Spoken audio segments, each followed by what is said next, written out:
what are your views on Indian healthcare system versus United States? I mean, US is clearly very advanced, but that doesn't mean it's affordable. But in India, we can get advanced medical treatments in affordable rate. Why is your work important and what is that you do? Now we're able to treat, heal without surgery. We have biological material in our own body, platelets, stem cells, but we didn't know how to use them. Imagine like the tear is big. Your body is not able to get in. But what if we extract them and precisely place them, because these are the ones that create the healing. Every young person I meet, they say they have low back pain problems. Our lifestyle has a lot to blame for that thing. Most of the sitting jobs have spine issues. You're exercising for half an hour, 1 hour, but you're unexercising for like 8 to 10 hours or maybe longer. What's the alternative for us to maintain a good lower back? At least change position, because if you're in one position, you're loading those elements down there. Best kind of chair to sit during work. Many times we have to do episodes which are not massy, which not many people will like, but it's important to do because we need to understand what are the top technologies in the world of medicine which are available for people like you and me. And this episode is exactly about that. Stem cell and regenerative technology. Most of us are experiencing one of these problems. From knee and back pain to shoulder pain. We have to sit for long hours in front of the screen without much body movement, which makes our body stiff. So today's episode will help us understand why suddenly so many people are experiencing spine and knee issues. What are few things that are damaging our backs on daily basis which we don't even realize? Which are the best chairs and pillows to use for better spine and lower back health? What are some good exercises to avoid knee problems? To figure out answers to many such questions, today we have Dr. Venkatesh Mova. He's a regenerative medicine specialist. He is the MD in sports medicine and he's also certified in pain management. But before we move ahead, please subscribe Raj Shamani Clips and Raj Shamani Shorts channel, because there we break down our long episode into small clips so that you become an insightful person in short amount of time and enjoy the whole audio experience of this episode on Spotify. Go follow us there as well. Enjoy the show.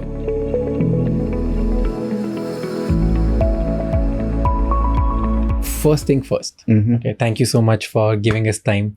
Welcome to Figuring Out Dr. Venkatesh Mova. Yes, That's sir. how I pronounce it? Yes, sir. Yeah, you got it right. Yeah. Thank you. Thank you for inviting me. Thank you for giving the platform. It's a pleasure meeting you finally. Yeah. I am excited for this conversation because of two reasons. One, itni sari cheezein hain, there are so many things that you talk about and you do that is completely out of my mind. Like I have no idea. So the curiosity in me is at peak. Yes. Right. And second, I have too much pain in my body because I keep sitting all the time. So I'm gonna use this whole session as an opportunity to solve my personal problems as well. Yeah, free consult. Free consultation.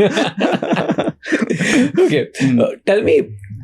First thing, like, what do you do in layman language, in simple words, if you have to make the world understand that why is your work important and what is that you do that people should listen to our conversation for next 1 hour? Okay. So this is a newer way of practicing medicine. Okay.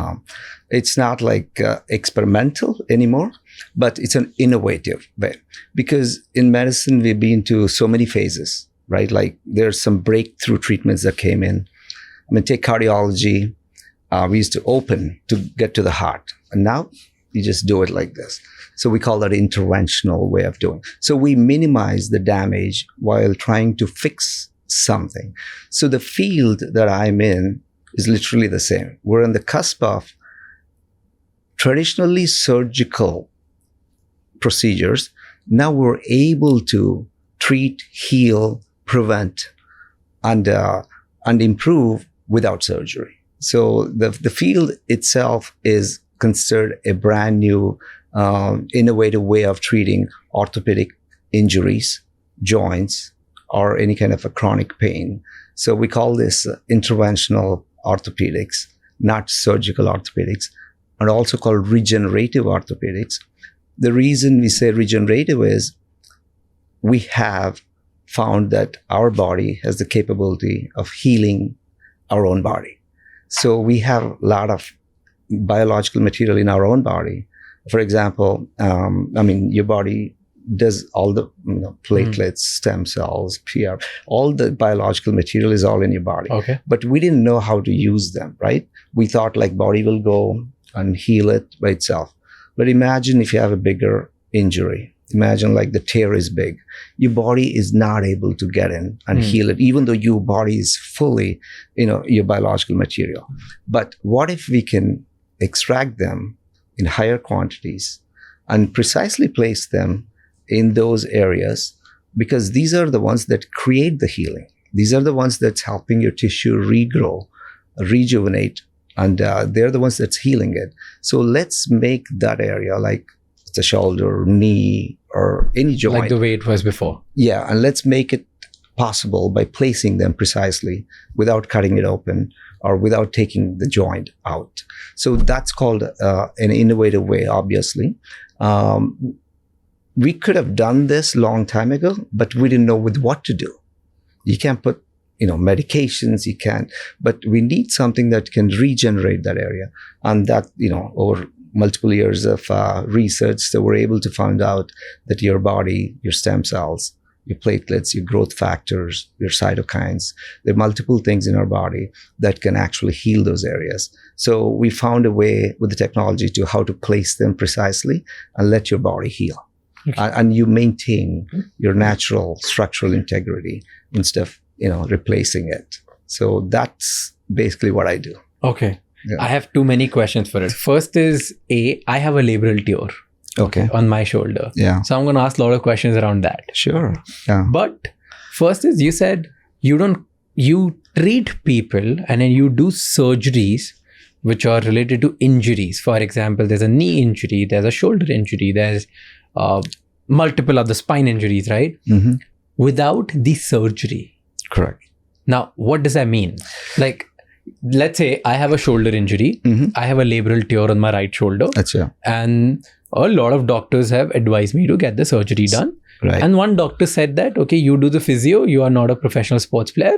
You can live your life. Yeah, live your life like that. Okay. Yeah. And I chose the advice of the doctor who said no surgery because I didn't want to cut it open. Yeah. Exactly. Yeah. But for everyone who's listening, let's say you had to treat my shoulder. What would you put inside? Where is this substance coming from? Got it. What is this that you're putting inside also? And then is there an injection? Is it like, what is it? Like, if you're not cutting, then how are you putting something inside so that my tear gets repaired itself? Got it. So just let's go a little bit more specific on your injuries. So labrum is that cushion-like rubber structure that has between your two bones, like, your humeral bone. It's a ball and socket, right? That little rubber layer is the labrum. Okay. We need that because, any kind of motion that keeps it in place. And so that's a cushion that's stopping you from hitting the bone. So, but sometimes you can have injury and it can be torn. Sometimes it may not be an injury. It's a wear and tear. Somebody is doing heavy work with or a fall or injury or chronic, wear and tear. Like you've been working hard all your life, it can happen. So in your case, probably an injury. So what happens is labrum or any of these structures, the cartilage, tendons, ligaments, soft tissues, they cannot heal themselves. There is not enough blood supply in those structures. So once you tear it, your body cannot repair it. It's trying to send all your stem cells, platelets to that area, but there is not enough blood supply to go into the spot of the problem. That's why you're not healing. When you don't heal, what happens? It just gets worse. You keep on, working on it. You have a lot of pain. Now you stop doing a lot of things, or you compensate. Then what happens? Then you start wearing out the rotator cuff. Yeah. Then you start developing a little stiffness, frozen shoulder. You might have heard about it. So it leads to multiple other things. Then previously you're saying like, oh, I have little pain. now you're saying, man, I have pain every day. And not only pain, I'm like stiff. So your life is already gradually changing. So you get to the point like, okay, I'm sick of this. I want to do something. So you try physical therapy. It will improve some. And also you'll say like, okay, let's do surgery, right? That's the traditional way, like we all grew up. And that's how it's been done. So some people, for example, may go to surgery right away if you're a professional athlete, or you may take several years to go. But in the meantime, you're losing all your valuable life. You're not doing things what you want to do. You could not work out, could not play with your kids, cannot throw the ball. You're in pain. You're taking a lot of medications. And you say like, oh, I can't do that. So you're losing all that time. So, I mean, that can even end up in like, you being low, depressed and all that kind of stuff. And addictions too. Some people try to take medicines to get into it. So imagine we start healing that problem at this stage, rather than letting you go for 3 years. So, for example, your labrum that needs to heal, but it's not able to heal. Surgery means you're cutting the labrum out or you're suturing the labrum. So that may fix it, but it's not healing it. So you're getting a Band-Aid on it and you can go back and do it. But when you lose that structure, imagine what happens down the lane. So it can lead to further degeneration and further arthritis. Once you take that cushion, you're taking a natural substance that you need in your shoulder. Now you're taking it out. So you're young, so you could be good for a few years, but then you don't have that cushion that's needed. There's a reason God made that thing for us. So we need that thing. So if we catch it early, like for example, in your case, you're a healthy guy and you have a shoulder problem. So there is ways, like this is the field that I was talking about. So your body makes all these biological cells, right? So we extract them. So we extract them from a different area. So our body has a lot of reservoirs. Most of the long bones, like the iliac crest, we call it, in the hip area, इसमें ज़्यादा bone marrow होता है. Okay. Bone marrow से we can extract the stem cells out of it, growth factors out of it, platelets out of it. Then हमारा blood में भी होता है. So you'll get an injection in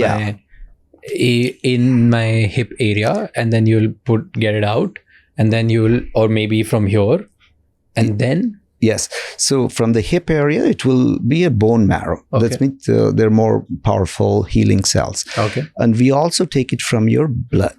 So like drawing the blood. Isme to growth factors, platelets. You might have heard of like PRP, plasma-rich platelets. We can get out of those things. So the plasma-rich platelets and the bone marrow cells are very powerful healers. For example, if you cut your skin or break something, it automatically heals. We don't do anything. Those are the ones that's coming in and healing that thing. So now it's in a difficult area. That's why it's not healing. So we extracted those things. So it's an outpatient. So you come in and you have local anesthesia. We extract those things. You just get up and you walk as if nothing happened because it's through a needle. And then a few hours later, that will be processed. So we have to separate those things. Then a few hours later, you will be lying down and there's a camera on top of you and there is an ultrasound machine. So camera will look into your bone structure so we can see that. And ultrasound will show me the soft tissue like your labrum, your rotator cuff, all these things. And with the material that we extracted from you, with the really small needles, like 25 gauge needles, like maybe slightly bigger than a diabetic needle. And you're under our vision, so we're able to see it. We're able to see the labrum clearly. We put a little dye to make sure where we are. So just like you're watching an MRI, we can watch it live on you. So we place those cells precisely into the tear area and inject a little bit around. And if there is anything else, you may be having only labral problem, but imagine you have some scar tissue in there, some inflammation built up. So we inject those areas as well. Before I inject your shoulder, we'll do a nerve block so you don't complain that much, so you don't have any pain, and you can take a little bit of oral sedation so that you're very comfortable, and you can actually watch it. You can actually watch what's going on the screen right there. So that's done that day. And then we kind of put you in a sling for a day. so that you don't do, too much movement too soon. So then we'll give you instructions. So the physical therapy is super important from this point onwards. Not the first 3-4 days, you just get rid of the sling and then you start doing your daily activities. You can do normal activities. You just can't lift heavy, throw anything. So we'll be very careful the first 3-4 days. So things have settled in there. But you can do normal, so you could take a shower, eat, and all those things. Then we'll start your therapy. So I'm sure you might have lost some strength. I'm sure you might have lost some usage and the movement because you've been in pain for a long period of time. So now we got to get all that back.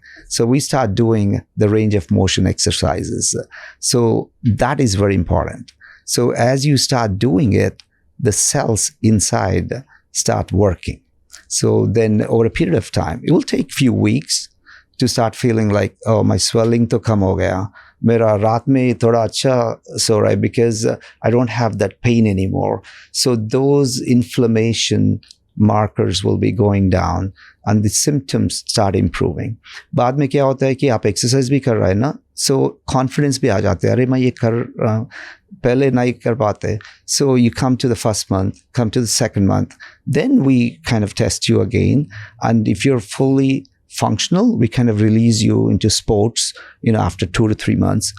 Imagine if this was a surgical procedure. Some people need surgical procedure. If you had a major tear, probably you need surgical procedure, but it will take much longer, 6 to 7 months or 8 months versus 1 to 2 months or 3 months.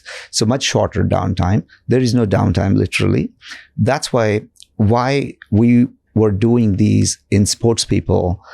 That's how we started all these things, because time is important for them. Yeah. Time is money for them. They want faster results. And they cannot lose the structure just for temporary purpose. If they get that removed, they can never be the players they want to be. So their career is lost, basically. So that's how these guys were trying to experiment with these procedures. Then we saw the results and we've been doing the research on them. We've been publishing. So like, man, it's working great. Then the common public started. So that's where we are with everybody right now, basically. So now the same process, which would put me under scissors and do the surgery.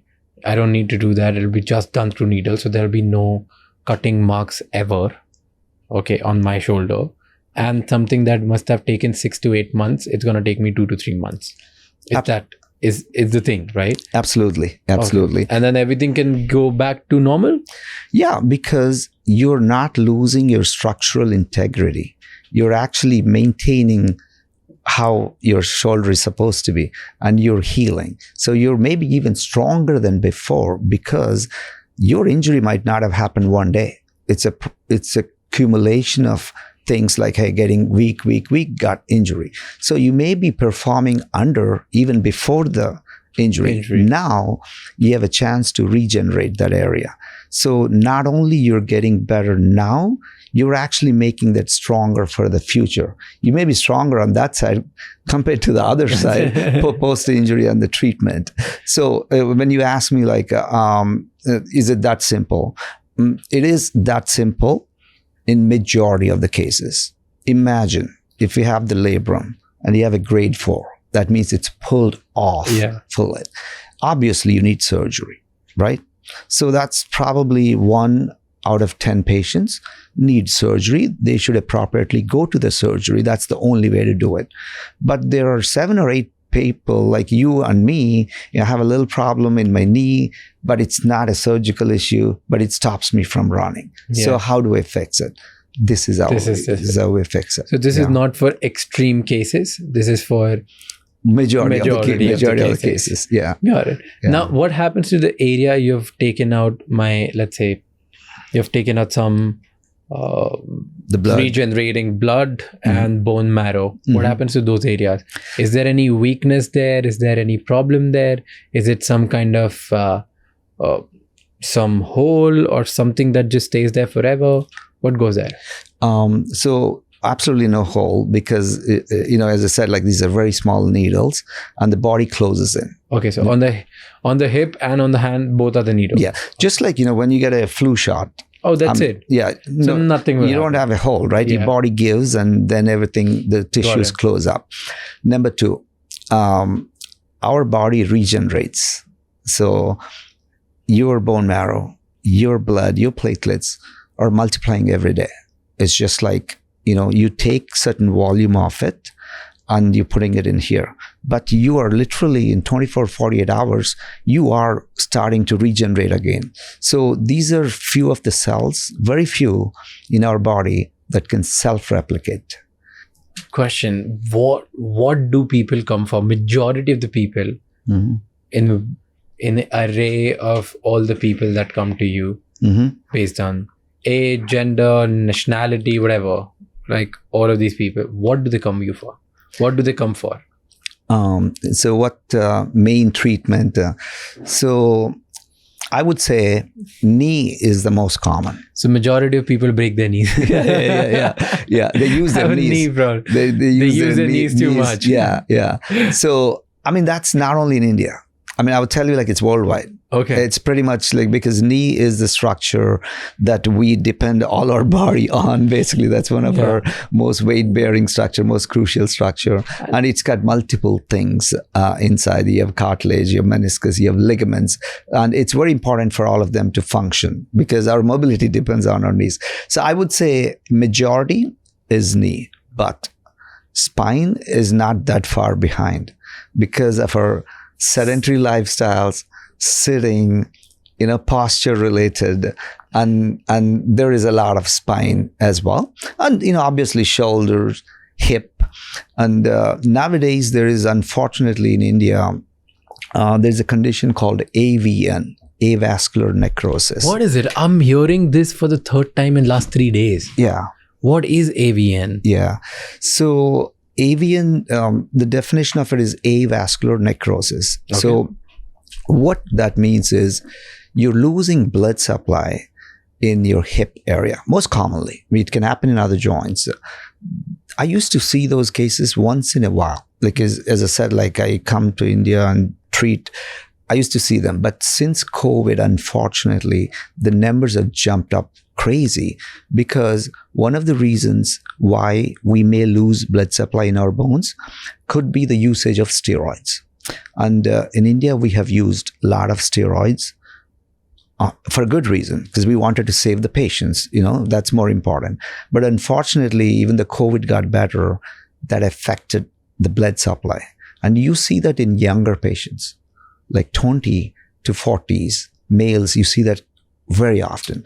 And once you lose that blood supply, your hip is kind of crumbling, collapsing, and it's going at a fast rate.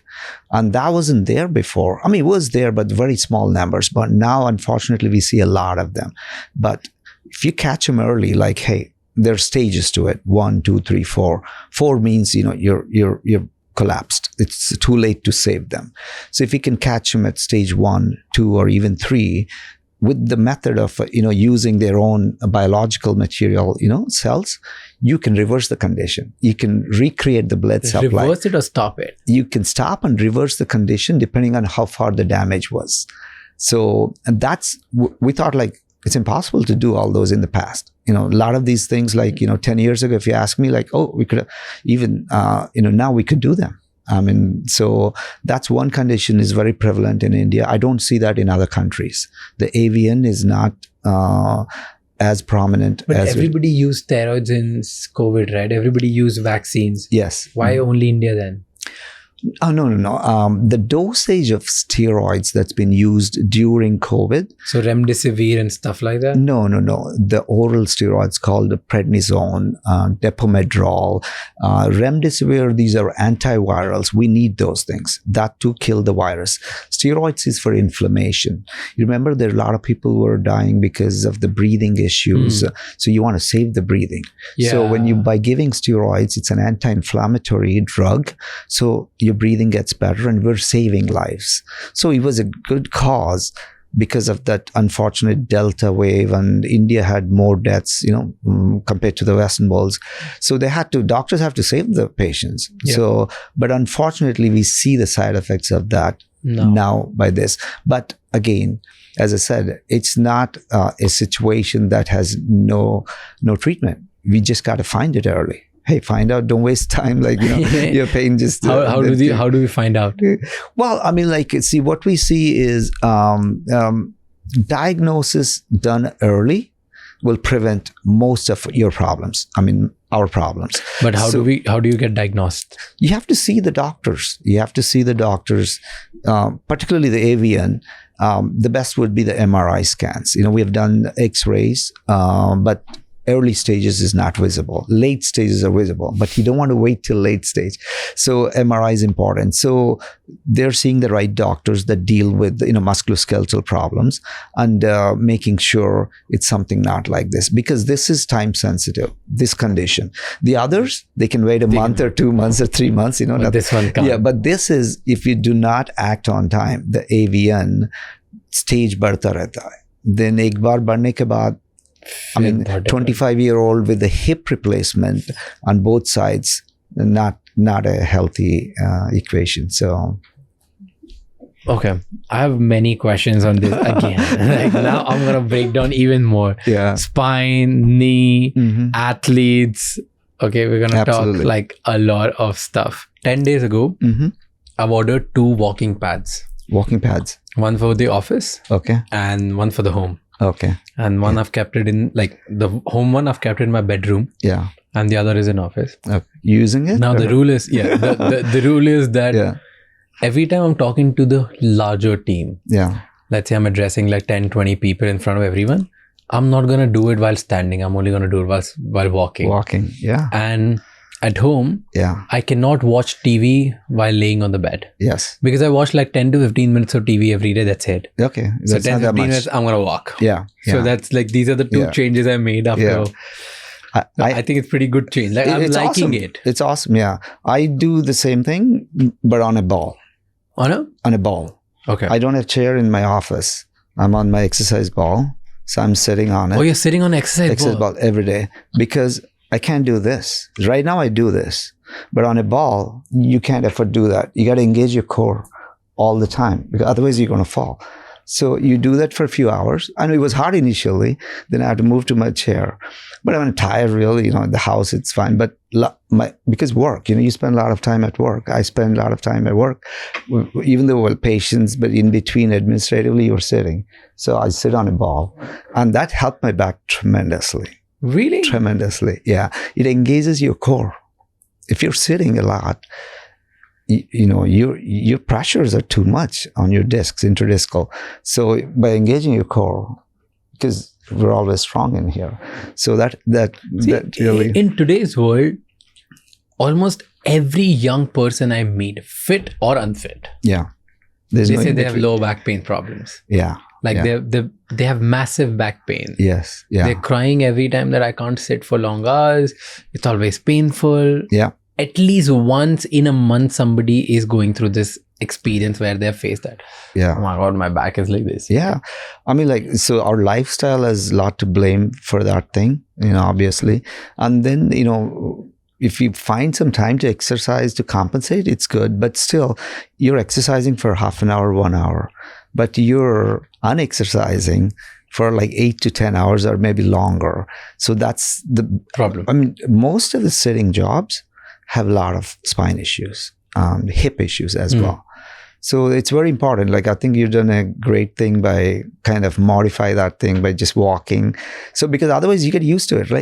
We can get used to it doing it, but if we have to consciously make some changes to our daily life, then that becomes a routine. Then, that makes you even stronger, Otherwise, we just get into that rut and it's hard to get out of it. Yeah. Yeah. So it becomes part of your life. All right, I'm having pain, instead of that thing, no, imagine no pain. And you're enjoying your life, and that keeps you so. I mean, my energy levels are high when I'm like that in a workout. So I mean, you'll be performing at the best on every day. So that's very important to make those small changes. But what should we do? Should we should we change our normal seats to medicine balls? Like, or should we do certain exercises? Or is there a rule that after 20 minutes you have to get up? What is it? Because, I have been trying to make all the changes in my health and body and lifestyle since last 2 months. I think I'm doing great compared to the kind of person I was until last year. Yeah. Okay. No, that's good. But, so you're getting a good feedback. Yeah, I'm getting good. Right? But the problem is, everything else I've been trying to work around. Right? Yeah. But this 20-minute rule, I'm not able to. Okay. Because let's say this is my work. I'm going to be sitting here with you for next 3 hours. Right? And in this 2-3 hours, I cannot after every 20 minutes, maybe we are in the middle of conversation, I can't stand up and just do something. So how difficult it is. So and I understand that it's not just me. There are so many others who are watching this. Maybe they are in a Zoom meeting, or maybe they are in a meeting with their bosses. Maybe they are in a conference room. Maybe they are doing code or something. They cannot get up every 20 minutes. So what's the alternative for us to maintain a good lower back so that we don't end up? Well, if you can't get up, at least change position. Because what happens is, like, if you're in one position, you're loading those elements down there in one direction. So you're giving enough pressure on it. And imagine, like, change your direction a little bit, shift the butt a little bit. I'm just saying this is only if you can't get up, but the best thing would be to, unload it. And then, and that's why I'm saying, like, if you have the ergonomic chair, some of them, they'll help you with the back. They kind of push your back up so you're not loading yourself. So the chair with the lumbar support is super important. Or, as I said, I use a ball. I mean, that's the best for me, because nobody is going to tell me I can sit like this, I can sit like that. So I'm not only the core, I'm strengthening my glutes, hamstrings. I'm engaging all these muscles. When we sit, we're not really engaging anything from down here. We're just letting it decondition. We're just like supporting, let the chair support us. So imagine you engage that. Some of these muscles, I'm not saying it's a great exercise, but it will help you with these chronic ailments, a little tightness, mechanical pain, disc bulges, sciaticas, and all these things can be, So I've been seeing this trend on social media, specifically in Western countries, where what these guys are doing is they're replacing their normal chairs to a chair which has like a big hole in where you sit, and then instead of a seat, they're putting the medicine balls. Exactly. So they're sitting on a medicine ball, but with the back support, which is like a chair. Do you think that's a good thing to do? It's the same thing I was talking about, but without the back chair. So say, like, okay, I can't do the ball. At least do that. Can you do that? At least do that. Isn't it more harmful? Why would it be harmful? Because once you're sitting on the ball, you're literally engaging your hamstrings to hold yourself. You're literally engaging your core to stand up. You can, even though there's a backrest, you can do like a chair. Chair, I can do it. I know I'm not going to fall. With that, if you don't do properly, you're going to fall, and you don't want to fall. So your body tells, like, okay, let me engage it. And that becomes a habit. After a while, that becomes a habit, and your pressures on, talking about all the elements like the discs and stuff will be reduced. Say, like, you reduce the interdiscal pressure by 30% every day. That's huge. You're not going to wear out the discs anymore. Imagine you're very young now. I mean, like, you're good, but if you do it long, we can have disc degeneration. So you can stop that easily. So the back pain is one of the commonest. Almost all of us have some degree of back pain sometime in our life. Some people have chronic daily back pain, but some of them can be modified. Some of them can be reduced, prevented also. So it's very important. Lifestyle, the way, what we do, dictates some of these.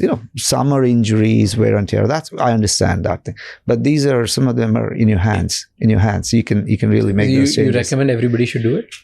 I mean, not necessarily the same thing what I was talking, because you're doing a walking thing. Yeah, do that thing that works for you. It gives you cardio. The standing desks, a lot of people can do standing desks. You change between, you may not stand all the time, and you want to sit. because some people have a lot of edema, swelling in the feet and varicose veins. You heard about. So those people need to move. If you don't move, your blood pools all in the lower extremities, and it gets like puffy, and you get more tired and heavier. Yeah. So only time they get the relief is when they go home and lie down, and all the swelling goes away. But imagine you don't let that accumulate during the day. Either wear those compression stockings, keep moving it. So do what is necessary for your body, because I have certain red flags and weaknesses in my body, so I got to make those changes. So take ownership of your own body, and then you will have less visits to the doctors, I would say. Okay. Here's a question on, I'm still thinking about sitting on a medicine ball. So here's a question. When I'm sitting on a medicine ball, or when anyone's sitting on a medicine ball, right, it hurts your lower back more than it helps, at least in the beginning. I'm just talking about the pain. Yes. Like, I'm just talking about the pain. I'm not talking about long-term benefits. Right. This blanket statement was not in terms of... Like, I saw your reaction. You were like, wait, what? What is it saying? What I mean was, like, you're sitting fully like this, okay? And now, when you're sitting like this, you're working your core, you're working your lower back. Yeah. And then in like 5 minutes, it starts hurting. Yeah. And then it's painful. So if I keep sitting on that pain, do you think it's not bad for me? How do I, or the better question is, what do I do when it pains? Like, what's the alternative? Yeah.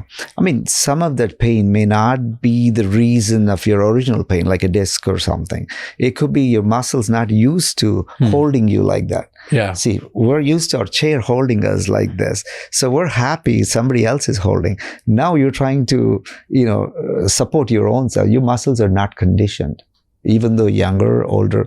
So now imagine like you're going to a gym. You're not going to go to the first day and do everything you want to do. You're sore. First day, second day, third day, you keep doing that. You're not sore anymore. You're stronger. Same thing. You got to train your muscles. Yeah, you're sitting on the ball, for example. It's hard, right? Yeah, okay. Yeah, at least I sat half an hour. Good. That's better than yesterday. Then switch it out. Then next day, 1 hour, 2 hours, your muscles are getting conditioned. You'll come to a point pretty quickly.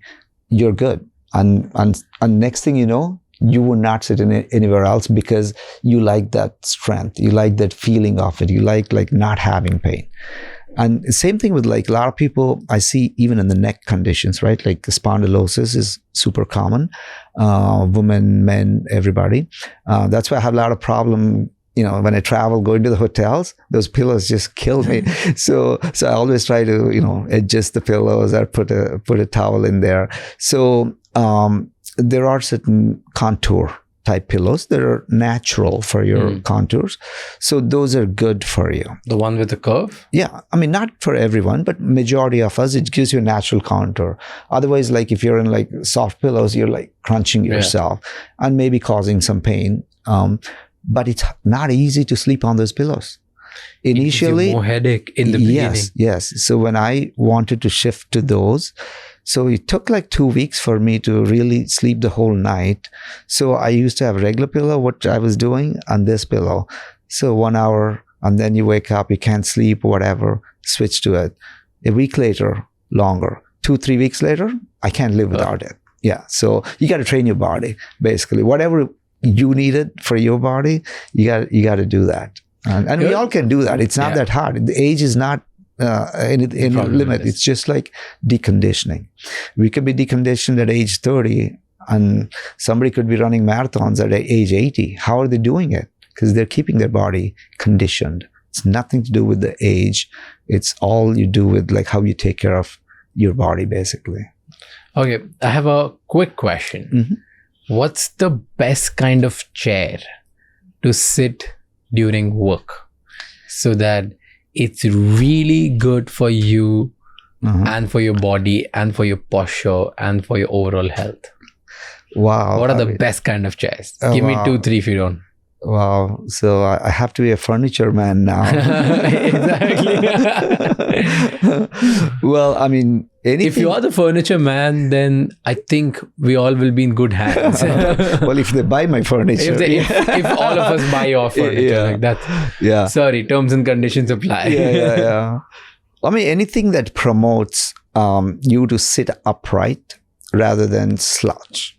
Anything. So that could be a lot of ergonomic chairs, I don't know. I mean, the multiple brands that whoever can do a good lumbar support and not, not too soft. You don't want to sink into it. So always a firm, medium firm chair. And as I said, I sit on a ball. You can sit on a ball, these modified balls as well, as long as don't fall, don't cause another injury, but chairs wise, look for a good lumbar support and look for something like it's kind of not too low or too high. You're able to move freely, swing your legs to the side so that you're not stuck in one position even though you're sitting.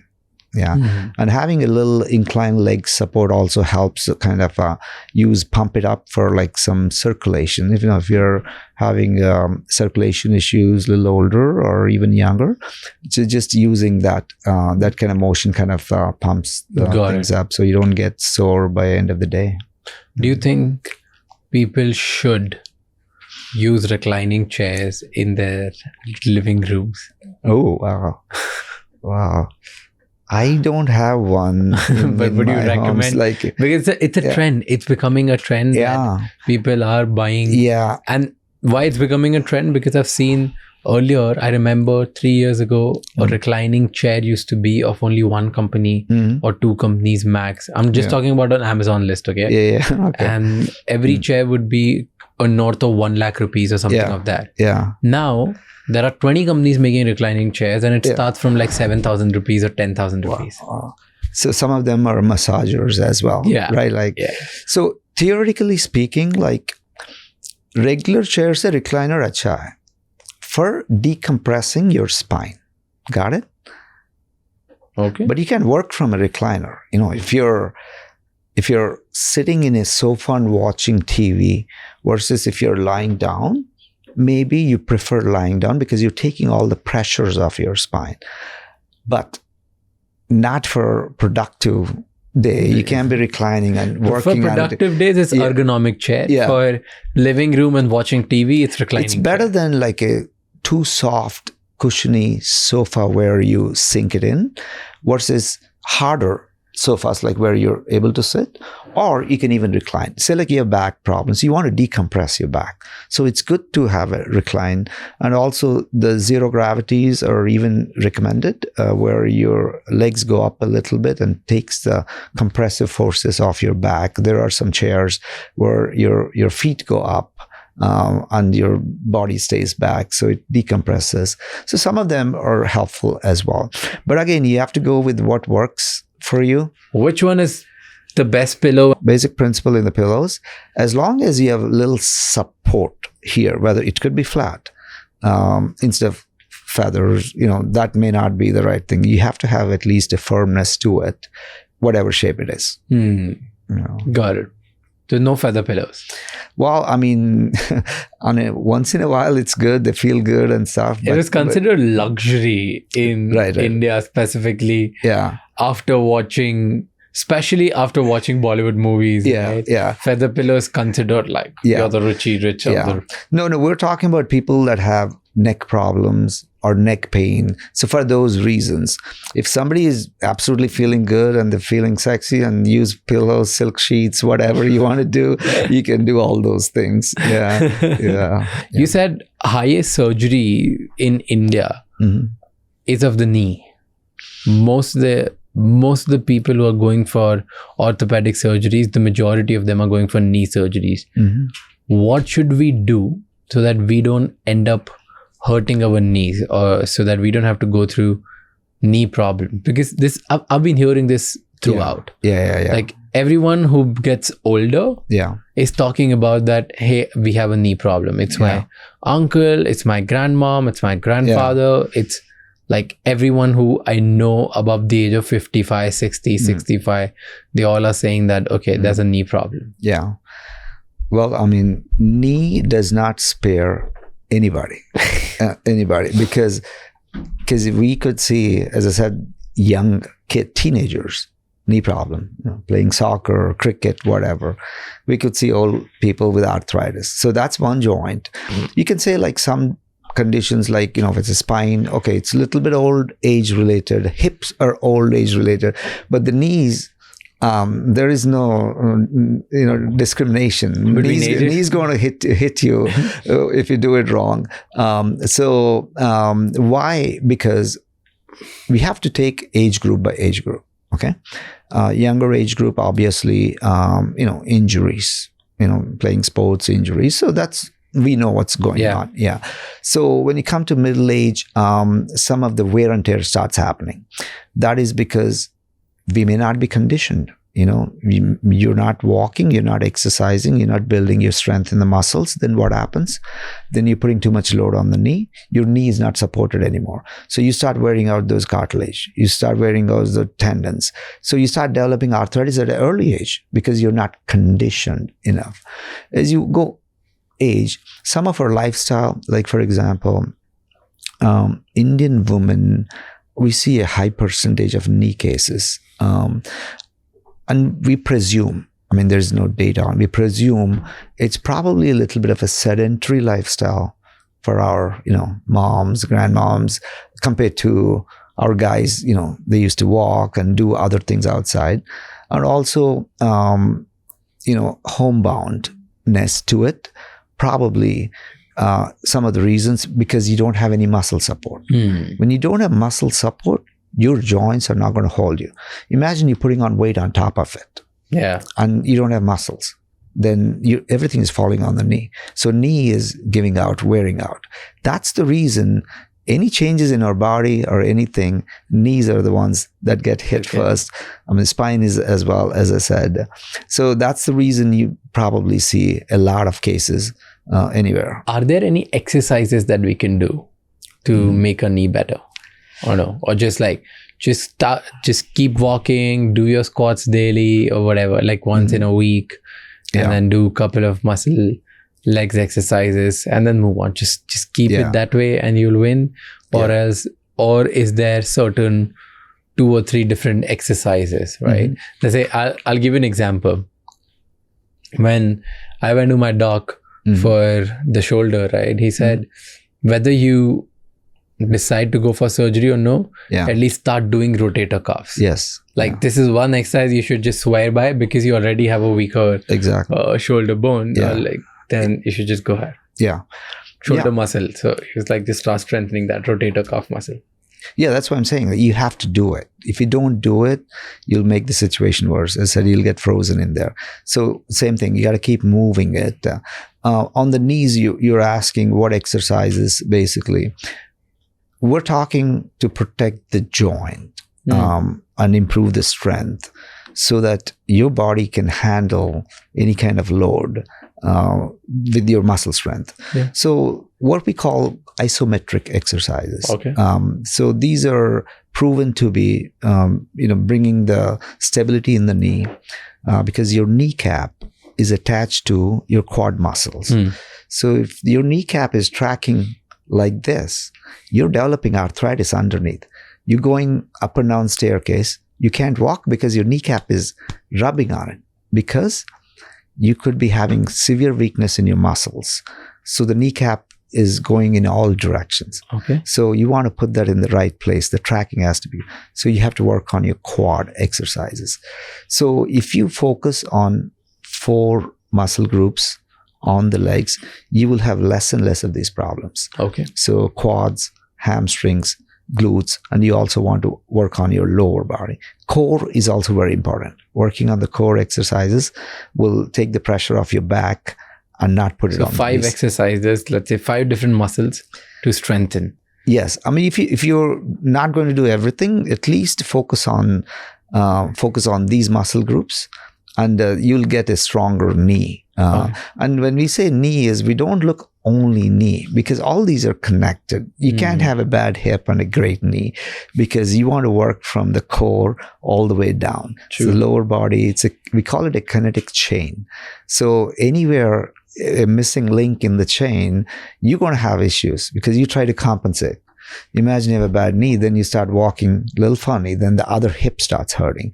So then you walk limping, then your back starts hurting. So it's very important to correct. These are called corrective exercises. So you have to correct whatever is deficient in your body. What is your imbalance in your body. Ek baar correct kare to, you're not promoting the same while you're walking. Yeah. Okay.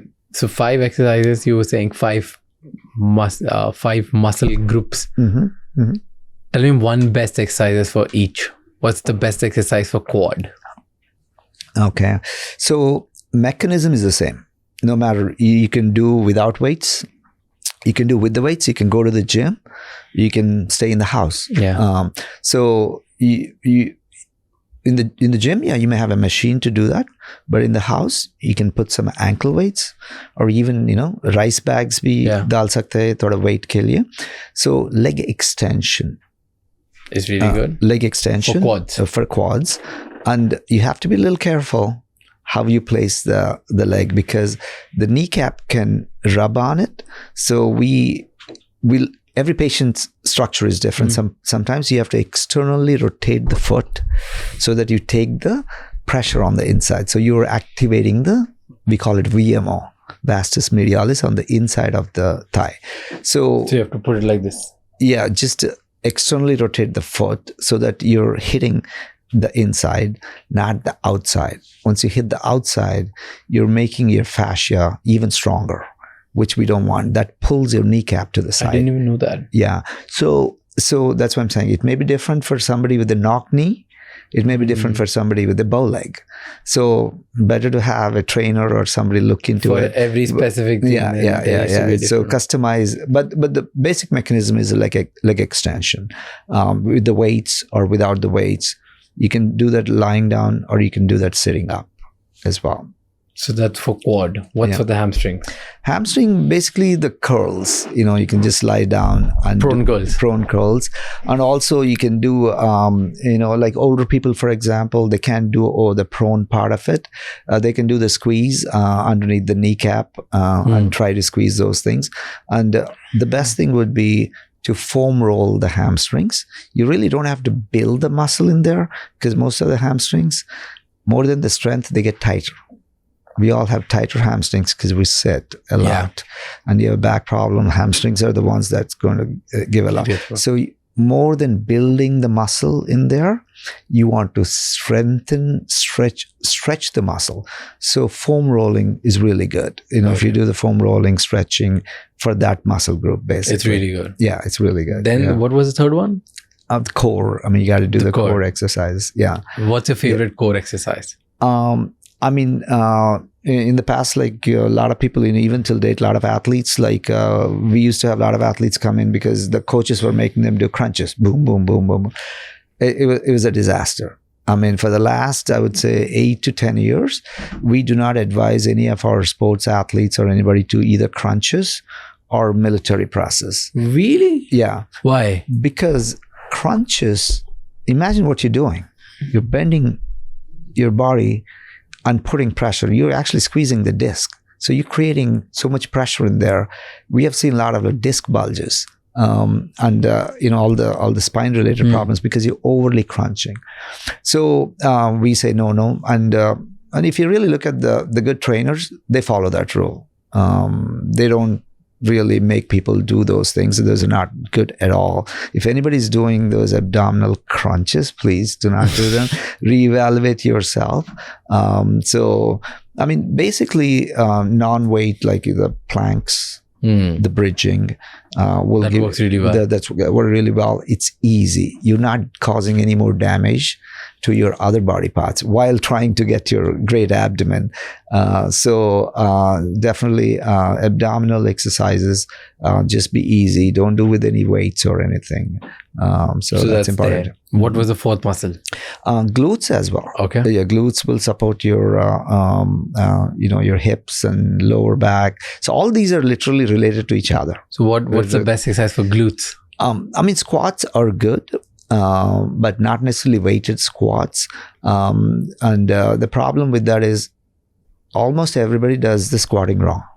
Why? Almost everybody. Because you don't have the form? Yeah. The thing is, like, when you do it wrong, it is actually worse than why you started. Because when you start moving your knees forward, when you're squatting on your tippy toes, it's going to put too much pressure on your knees. So you're trying to get a different muscle in the back. In reality, you're making it worse. So midfoot, or like even the forefoot little up in the air with the plank, and squatting backwards, like as if like you're sitting in a chair rather than going forward. So simple things. A lot of people know all these, but it's good to be aware. I still see some people doing it very wrong. So don't cause more injury while trying to get better. Okay, moving from knee to spine. So what is the most common spine problem that you're noticing in the world today? Spine is, as I said, it's very common. It could be neck or it could be lower back. Everything is spine, basically. So problems that are more prominent are, we call mechanical back pains. That means no major issues, but you have a lot of pressures on your back. So you have ligaments, you have muscles, you have discs in there, you have nerves in there. So all these things can be pressurized. It's mechanical, so not too bad. You do your exercises, or do your modifications. But then the real things, real problems are disc bulges, herniated discs. People call it, little sciatica pain that's going down the leg. And then people have these discs that are losing in height, called disc degeneration and disc desiccation. That means like you're losing the height of it. When you lose the disc height, you lose the stability of your spine.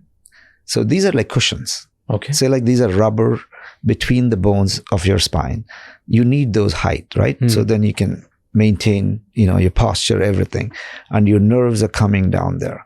Imagine you lose tire mein hawa chale gaya, kya hota hai? Then you do this. So if I'm unstable in my back, my discs bulge out, put pressure on the nerves, and all my muscles are trying to protect you, you're in constant back pain. So these are all very common. And you let things go. And these things keep on getting, worse and worse. It may start at one level, and then the next level gets affected. It's a progressive issue if you don't correct it. So if it's no damage to the disc, just exercise, proper healthy lifestyle modifications could be good. But if there is a disc bulge or a rupture or anything of spondylosis or disc degeneration, we got to address them. And we are able to address them nowadays. We could not do them. Like if you ask me 10 years ago, hey, these discs are getting gone. What do you do? Okay, go bad, then get the whole surgery done. We don't need to do that anymore. Yeah. Now you address them right away, and they will be, life is back, basically. And as I said, you're losing 10, 12 years of your life and still not get the 10 years back, even though if you had a surgical procedure, end of it, imagine you get better right away and you will not have those loss of time or loss of lifestyle, basically. So these disc-related structures are the more worrisome problems. The others can be, helped with exercise, strengthening, with all those things. Okay. Are you seeing any sort of weird pattern around the world in spine problems? Or is it just the basic that because they're sitting too long, they're losing the stability in spine? Not only sitting too long, the weird thing I see a lot is improper training. See, Improper training. Okay. Yeah. Explain more. So injuries, we know. If they're playing cricket or playing, whatever, football or whatever, injury can happen to anyone, right? Okay, we know that thing. But why a lot of younger people having problems with the discs? As you said earlier, it's not necessarily the people that are sitting. It's like people that are working out, people that are healthy still have the back problems. Why are they having? So in those populations, a lot of the people that we see, I see a lot of people that come from the gyms, that come healthy lifestyles. So they want to eat good. They want to, take care of their body and still have problem. Now your disc is bulged. Your disc is losing height. They can't do that anymore. Their life has changed basically. So that is what could have been prevented if you had the proper techniques in lifting. So that I see quite often as well in that age groups as well. And as we age, we lose the muscle strength. As I said, like then you start doing exercises. You would think only when you were young you have to do it, but actually we have to really do the exercises as we age to maintain. You want to maintain your peak performance at age 60, 70, 80. Yeah. I want to be healthy. I better do everything that to maintain myself. So you start losing naturally some hydration in the discs as we age. So a little dehydration. But you can combat that by having a healthy lifestyle and exercises. So age-related thing can be combated with the proper techniques. Yeah. And again, as I said, like we address these problems at an early stage. So we're able to regenerate the discs, which we could not. 10 years ago, we were only doing the knees because we were trying to learn this field. But now so many athletes or non-athletes get tremendous benefits from this. Do you think that bodybuilding can take a toll on your joints and spine as it took on Ronnie, right? Do you remember the Ronnie Coleman case? In US? In US, yeah. So it took on him, and it's around the world. People are gymming, and you also mentioned that improper training is killing more people than just sitting. So, do you think bodybuilding is a major problem because people are just intensely weightlifting? Well, as I said, like, is it purely weightlifting or things that go with it in order to be a effective weightlifter? We're just talking about weightlifting, but it could be any other, just trying to put muscle or trying to lift. It may be the weightlifting injuries, but that would not take a life of somebody. But what you're putting into your body in order to reach those goals can be very dangerous.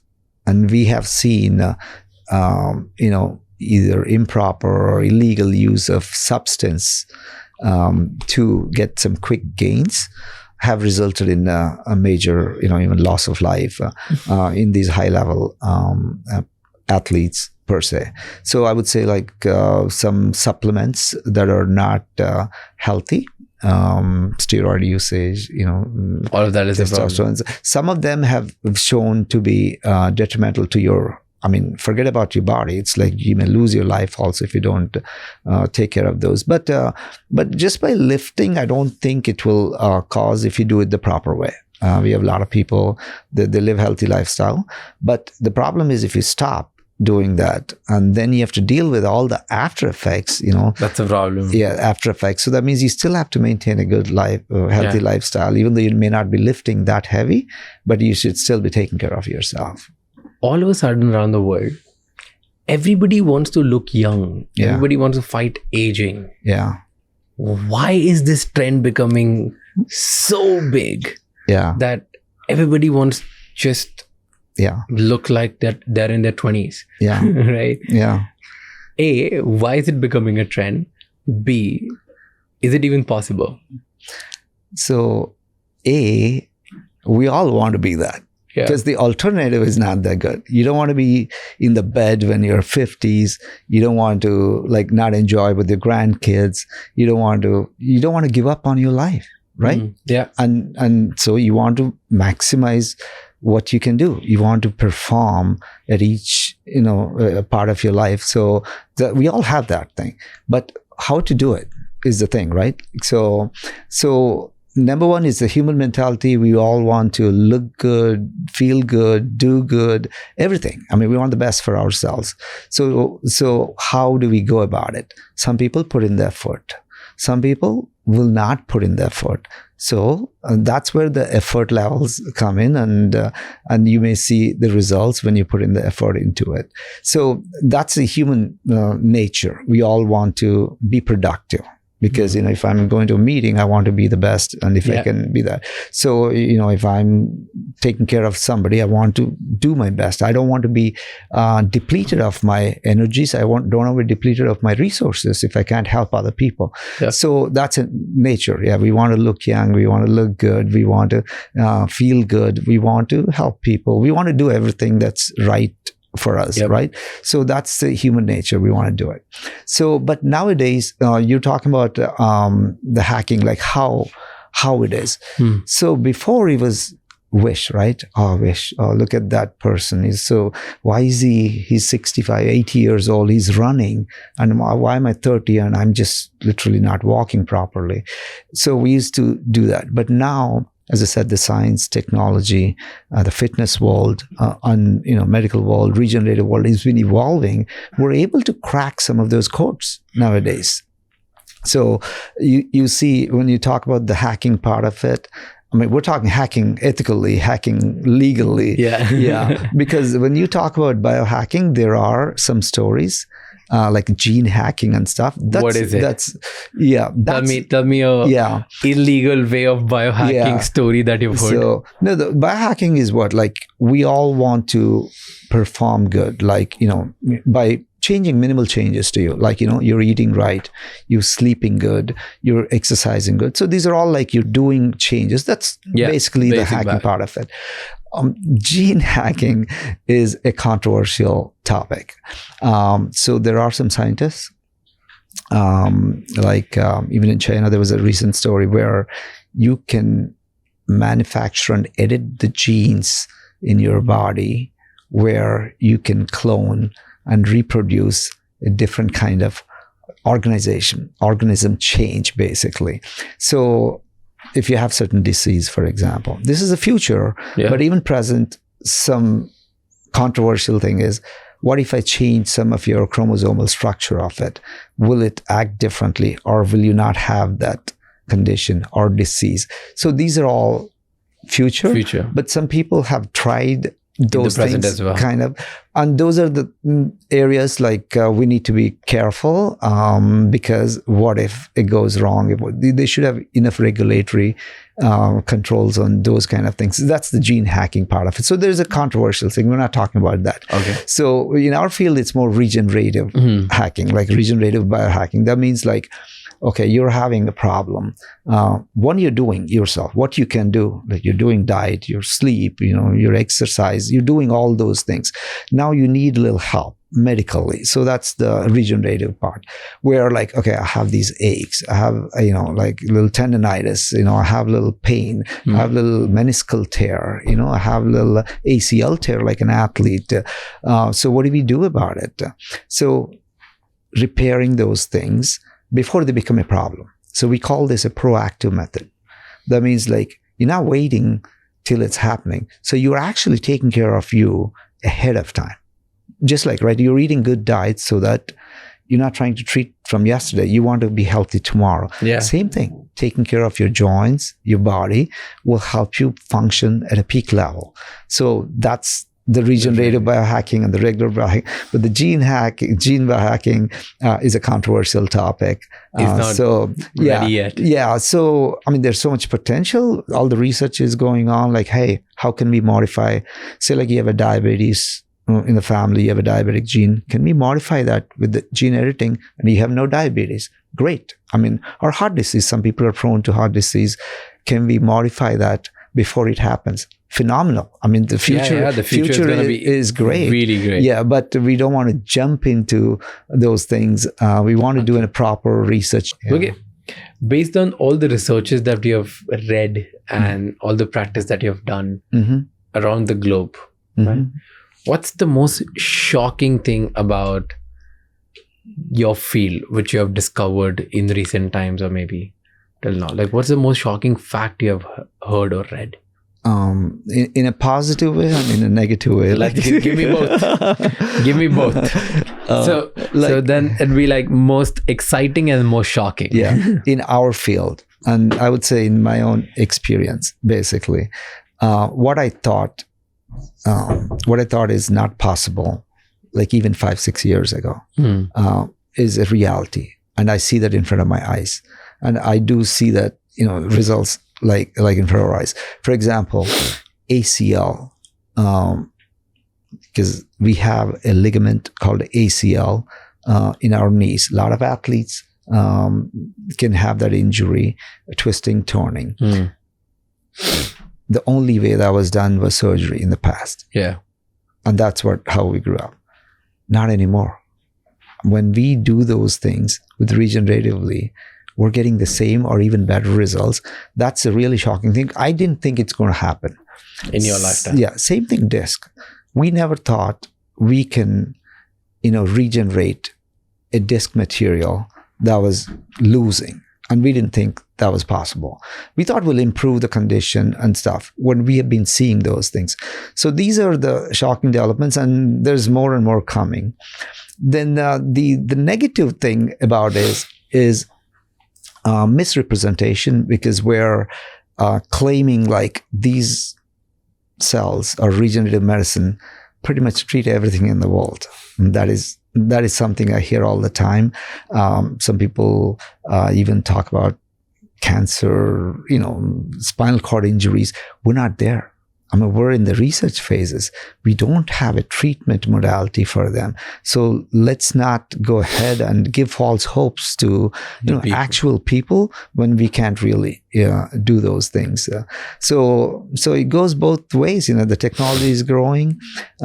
So there's a lot of misconceptions. And some people also misuse, I would say. So there should be like a good guidelines that we all have to ethically follow. And then this is going to help everybody. What's there in the future? What is coming? What's next? Like this is, you're saying like regenerative intervention, all of these techniques to repair tissues, to repair injuries, to do orthopedic treatments. Yeah. All of this is present. Yeah. Where is the world heading? Because I'm sure the things that you're doing today, you must have started doing these things in a lab 10 years ago, right? Yeah. Now that if you're performing on general people like us, I'm sure this thing is like at least 5 to 10 years ago, you must have started already. Yeah. So what is the next 10 years? What are you currently working on? Or what's something? So actually before the lab, if you look at the origin of regenerative biologics, veterinarians, we learned this from horses. If you really look at it, horses were given the blood and the stem cells for multiple years. Veterinarians were doing it, and they were running, they were doing everything. Then, we thought like, how come it can probably work in the humans? So that's how it started, in Europe, and some of our group, we started in US. So that was the origin of it. But there were a lot of grandfathers to it. They've done a lot of it. We were more of a clinical nature. So for example, everything was a research-based or university-based. But when it came to our group in US, it was like we applied clinically to have the multiple numbers of it. People have done it several years even prior, but now we got to prove it, right? You got to do 10,000 patients, 20,000. We're able to do that thing. So that's where we learned that these, your own biologics can help your own body. Okay. So that's where everything came in. So we are presently in our field, the regenerative orthopedics, repairing a joint, regrow, rejuvenate. That's where we are, right? So if you're too far gone, you're going to get the surgery. If you're not too far gone, you can repair and regenerate. That's where we are right now.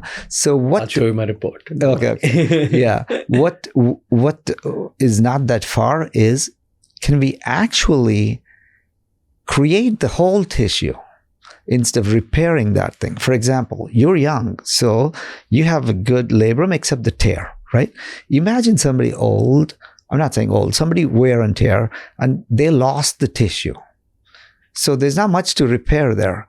Instead of replacing the joint with the metal or something, or the knee, can we actually reproduce the joint? Can we reproduce the meniscus? Can we actually create the tissue that's coming? And once we have it, how do you insert it without surgery? So as I was talking about, like, these hydrogels, the nanotechnology, where you can actually inject into the scaffold, like you introduce a scaffold into that area, and then slowly that grows. Okay.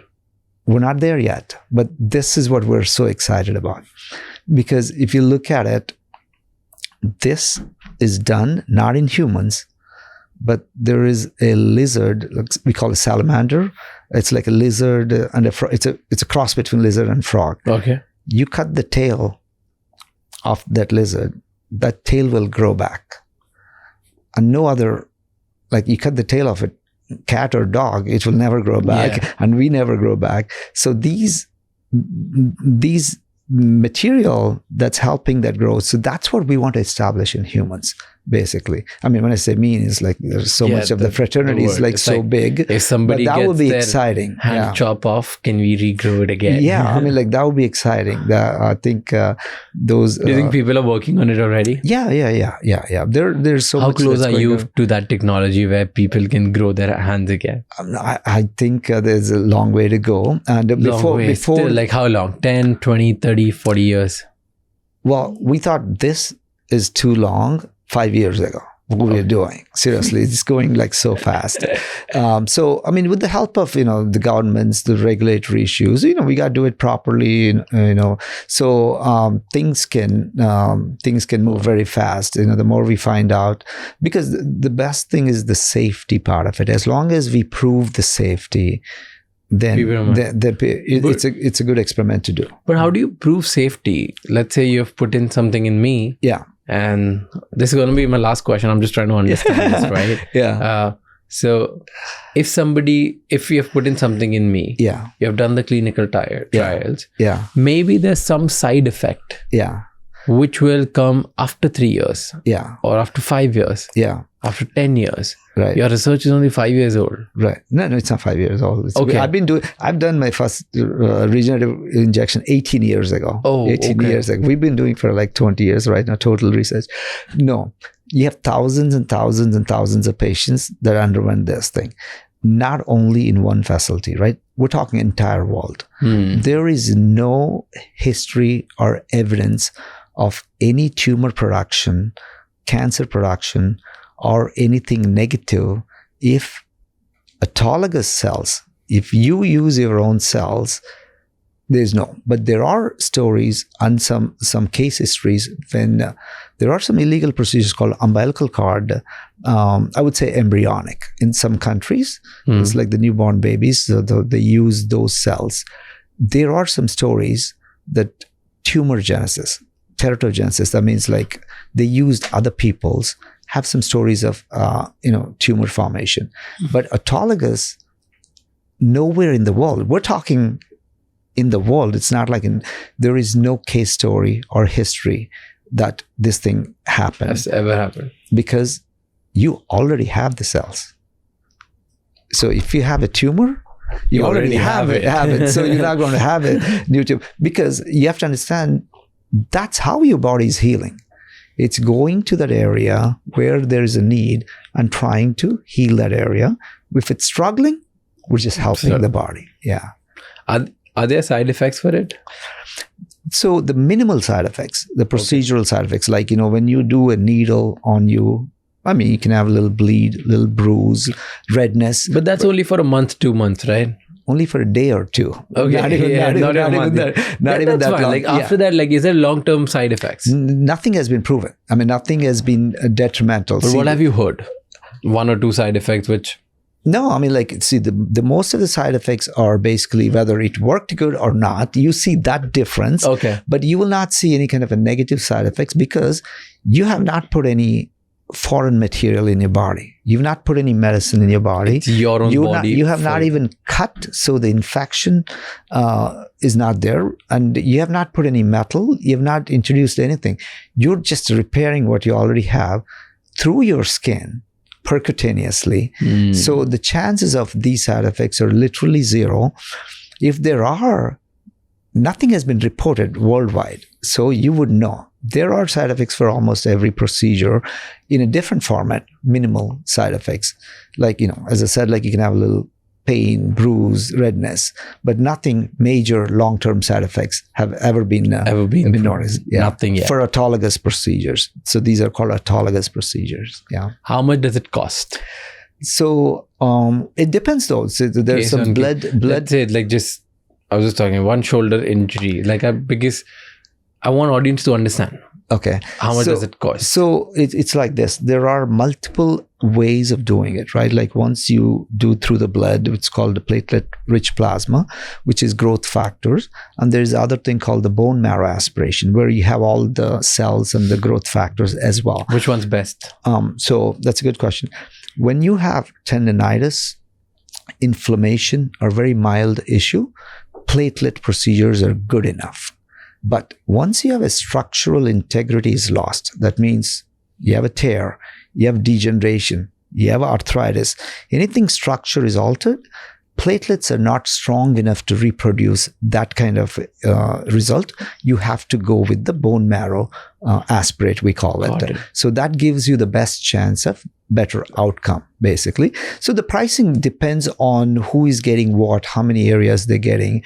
US is different. Here it is different. And, we help people that can't afford, so it goes all over the board. But still, give me some range. Let's say, so when I went, I'll give you a baseline so that you can explain people. Yeah. So when I went to Kokila Bain Hospital, Ambani Hospital, for my shoulder, and asked them to do the labrum tear operation, they gave me a quote of around 5 lakhs. Okay. Which was for 2 days operation and everything. 5 lakhs. Now, if I don't do that surgery and I go for the regeneration, how much does it cost? So if you come to my Dallas office, it will probably be 5 lakhs for our procedure as well. But if it's in India, it's literally half or even less than that. It depends on even less than that. So it's like almost 2 lakhs or something. Well, I'm just giving you just it could be much less. And if I'm doing multiple shoulders or multiple knee, it depends on how much you're doing versus, but the average is less than in that range or even less. It's 1 to 2 and then the platelet procedure is even cheaper. They're like in 30,000-40,000. So the bone marrow is 1 to 2 lakhs, and then a minimal procedure depending on how many areas you're treating. Good. And then if you're treating more areas, it may be a little bit more. But on an average, this is the case. On an average, depending on one area versus 2 area, and because you have to understand the technology, the lab processing, all those things. But I hope it becomes even more affordable to a lot of people, which we're in the process. Yeah. What are your views on Indian healthcare system versus United States healthcare system? Which one's more advanced? Where is more growth? Which one's more advanced? Well, or around the world? Yeah, US is clearly very advanced healthcare system, but I wouldn't say very advanced in insurance and medication management, but as a technologically, the availability of the treatments, very advanced. But that doesn't mean it's affordable. But in India, we can get advanced medical treatments more in affordability rate. But again, as I said, as you see our field, we're like 7-8 years behind, where in US, this is literally becoming the mainstream right now. In India, we're working on making it a big stream. So we will be a little bit behind. So like today, you want to have some unique procedure done.